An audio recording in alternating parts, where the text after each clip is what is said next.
नीतीश कुमार के राजनीतिक बदलाव पर आपको चर्चा करनी है। जनसुराज ने वो चर्चा, वो घोषणा चुनाव से पहले ही कर दी थी कि चुनाव के परिणाम चाहे जो भी आए, नीतीश जी की मानसिक और शारीरिक हालत ऐसी नहीं है कि वो मुख्यमंत्री बने रहेंगे।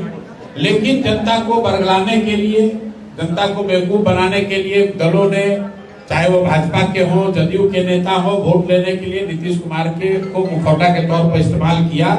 और आप देख रहे हैं कि जिस मुख्यमंत्री को 202 विधायकों का समर्थन हासिल है, उनको पद छोड़कर, अभी छोड़े नहीं है लेकिन टेक्निकली छूट ही जाएगा, राज्यसभा का वो आज उन्होंने शायद आज या कल उन्होंने शपथ लिया।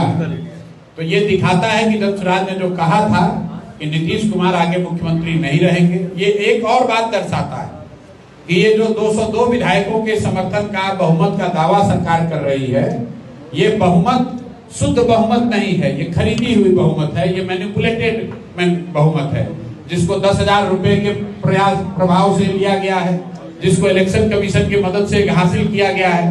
तो जब जनता का बहुमत नहीं है तो आप उस पद पर बने नहीं रह सकते हैं। बहुमत दिलाने में जिन लोगों की भूमिका रही है, अब सरकार वो चलाएंगे।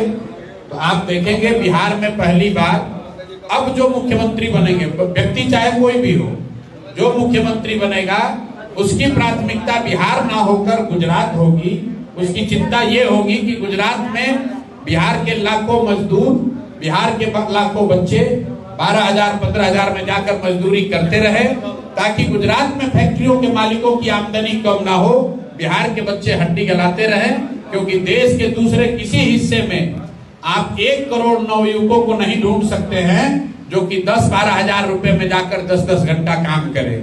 तो बिहार में जो भी मुख्यमंत्री बनेगा, अब उसकी चिंता होगी कि गुजरात और गुजरात के हितों को ध्यान में रखकर बिहार में नीति बनाई जाए, सरकार चलाई जाए। और आप इसको आने वाले समय में देखेंगे, जैसे आप देख रहे हैं कि आपके पैसे से, जनता के पैसे से जो बहुमत जुटाया गया है, खरीदा गया है वोट, उसी का नतीजा है कि लोगों को आज सैलरी नहीं मिल रही है, ठेकेदारों को पेमेंट नहीं हो रहा है, पंचायत की योजनाओं के लिए पैसा नहीं है।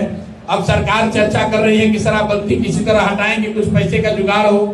तो भाई अगर आप 30,000 करोड़ रुपया जनता का वोट खरीदने के लिए खर्च करोगे तो निश्चित तौर पर खजाना खाली होगा और अल्टीमेटली पैसा जनता को अपने जेब से ही देना पड़ेगा।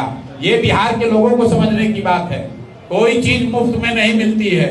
सरकार अगर आपको मुफ्त में बिजली दे रही है तो बिजली का रेट बढ़ाकर 8 रुपए प्रति यूनिट भी कर दिया।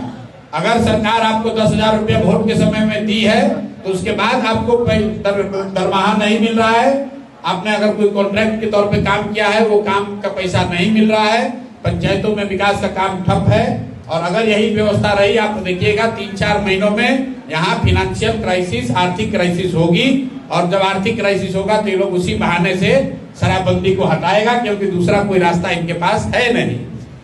शराबबंदी जो जनसुराज हटाने की बात कर रहा था, वो विचार के स्तर पे कर रहा था कि उसका इस्तेमाल बिहार के नवनिर्माण के लिए कैसे हो सकता है, बिहार के युवाओं का भविष्य बदलने के लिए कैसे हो सकता है।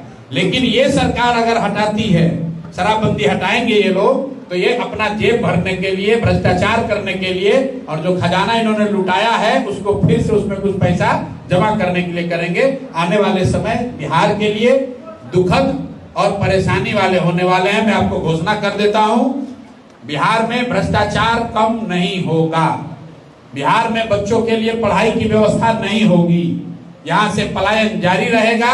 और 1 करोड़ नौकरी का दावा करने वाले लोग यहाँ से छोड़कर चले गए, किसी को नौकरी नहीं मिलने वाली है। मोदी जी भी अपना चेहरा लोकसभा चुनाव से पहले नहीं दिखाएंगे। अरवा चावल खाइए या उसना चावल खाइए, मोदी जी का चेहरा अब आपको लोकसभा में वोट देते समय नजर आएगा। ये इसलिए हो रहा है क्योंकि बिहार की जनता ने इसी व्यवस्था के लिए वोट दिया है।